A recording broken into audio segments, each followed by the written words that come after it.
Have you ever had something stolen from your backyard and decided to get a little creative with revenge?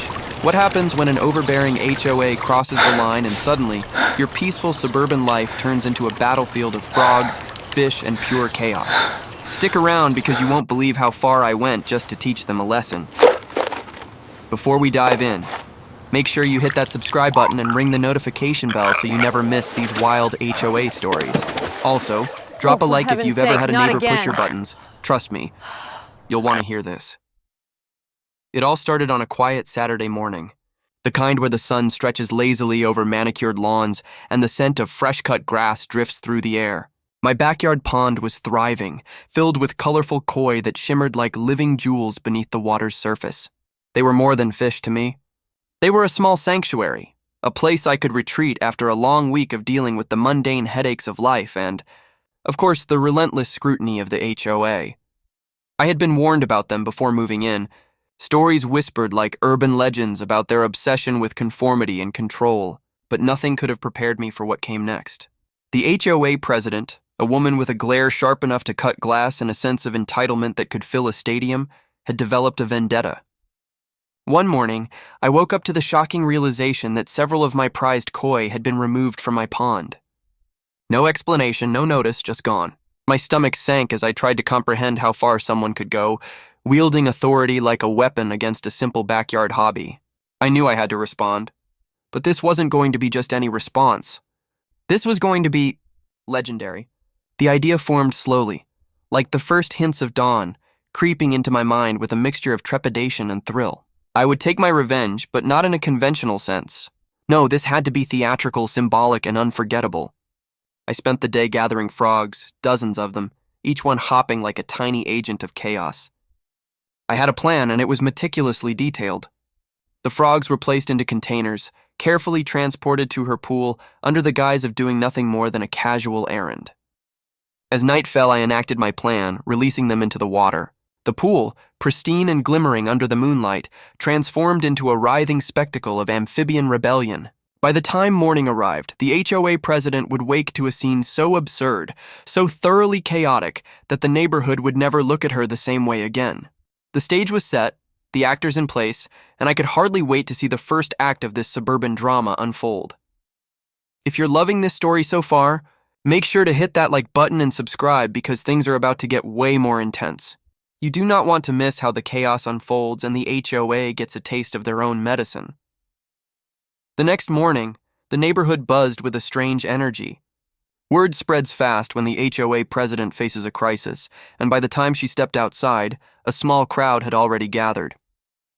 Her pool, usually a mirror-like symbol of her perfectly curated life, was now a chaotic tableau of splashing frogs, some diving, some climbing out, others just staring at the humans who had unknowingly entered their domain.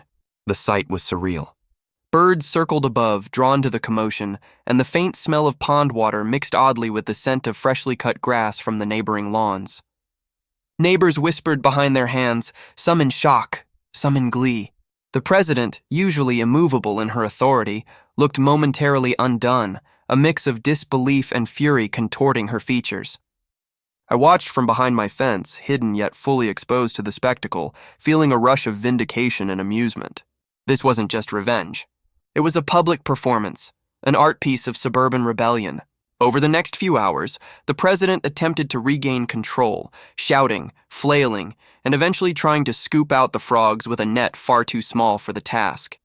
Meanwhile, I documented the entire event, capturing every splash, every leap, every moment of her escalating frustration. The story spread online almost immediately, videos shared by neighbors and online forums alike.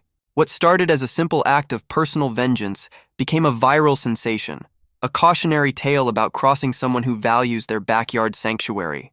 The HOA, usually untouchable, suddenly appeared human, frail, flustered, and laughably unprepared for the chaos they had inspired. But this was only the beginning. The frogs were merely the first wave.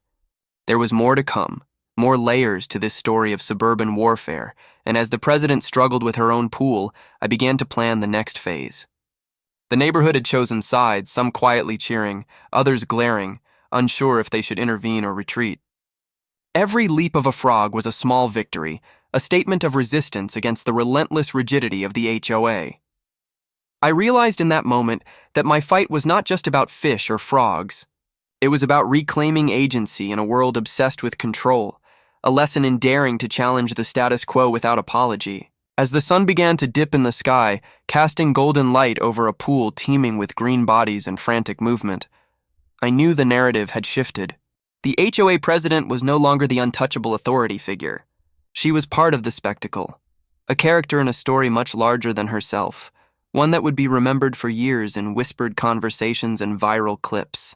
The first chapter of my revenge had concluded, but the next chapter promised even more audacity, and I could feel the tension building, the neighborhood teetering on the edge of anticipation.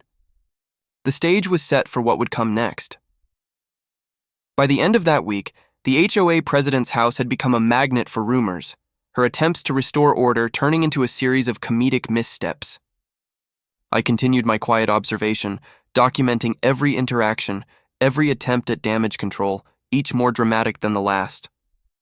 Her neighbors, initially hesitant, now watched eagerly as the story unfolded in real time, each small victory of mine feeding into the growing narrative. I realized that revenge, when executed creatively and with precision, could resonate far beyond the immediate act. Social media became an ally, spreading images and videos of the frog's takeover, turning the suburban scandal into a wider commentary on authority, entitlement, and the lengths one could go to when pushed too far. Every time the president stepped outside, I was ready, documenting her frustration, ensuring that the story continued to grow. The community's reaction was divided, some horrified, some delighted, all captivated. The frogs had not only invaded her pool, but her carefully cultivated image of control, leaving her scrambling to salvage her reputation. Each day brought new developments as neighbors whispered about who had orchestrated the chaos, and I watched, ever patient, knowing that my next move would cement my position as a force to be reckoned with.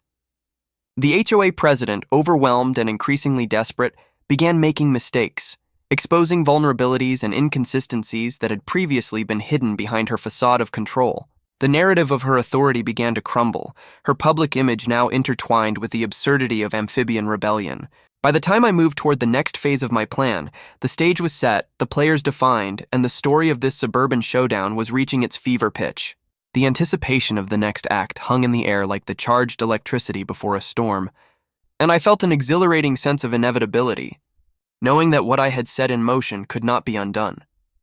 The frogs, however, were only the beginning.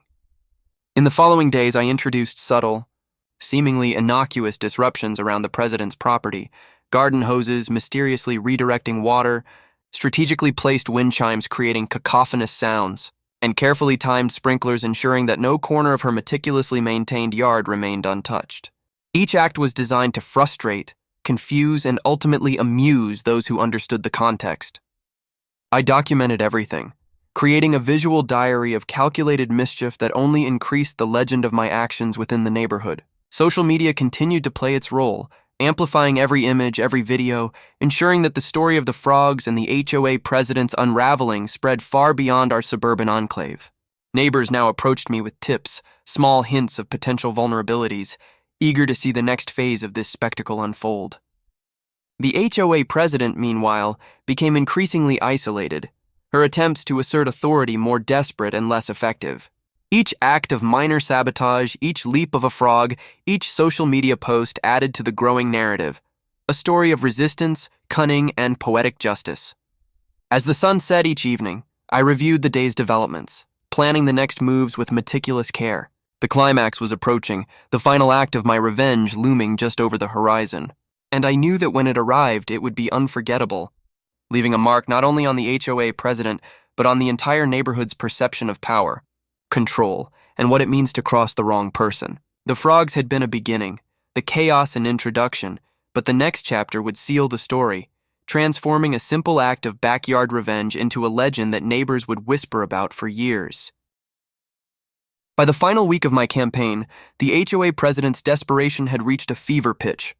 She was visibly frazzled, her attempts to maintain composure failing spectacularly in front of the neighborhood. The frogs had multiplied in legend, if not in actual number, each leap, each splash immortalized on social media. My interventions had evolved into a symphony of subtle chaos.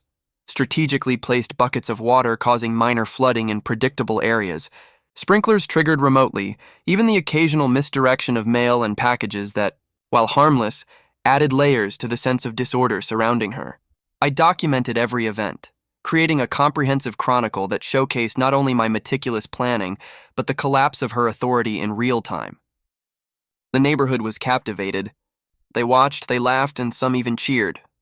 What had started as personal vengeance had transformed into a full-blown narrative of resistance and poetic justice. The HOA president's image, carefully curated for years, was now entwined with absurdity and frustration. It was a lesson in humility, creativity, and the unexpected consequences of wielding power without empathy.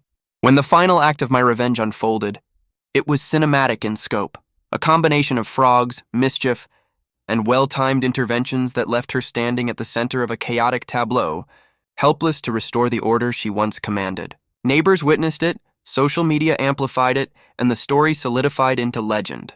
In the end, the message was clear. Authority unchecked can be challenged, and when provoked, a creatively executed response can resonate far beyond the immediate act. The HOA president's reign of fear had ended, replaced by a narrative of empowerment, humor, and the satisfaction of seeing justice in its most entertaining form delivered. If you enjoyed this story, don't forget to hit that subscribe button, smash the like, and leave a comment about the wildest revenge you've ever seen. Turn on notifications so you never miss another insane HOA tale. Thanks for watching, and stay tuned for more crazy suburban drama.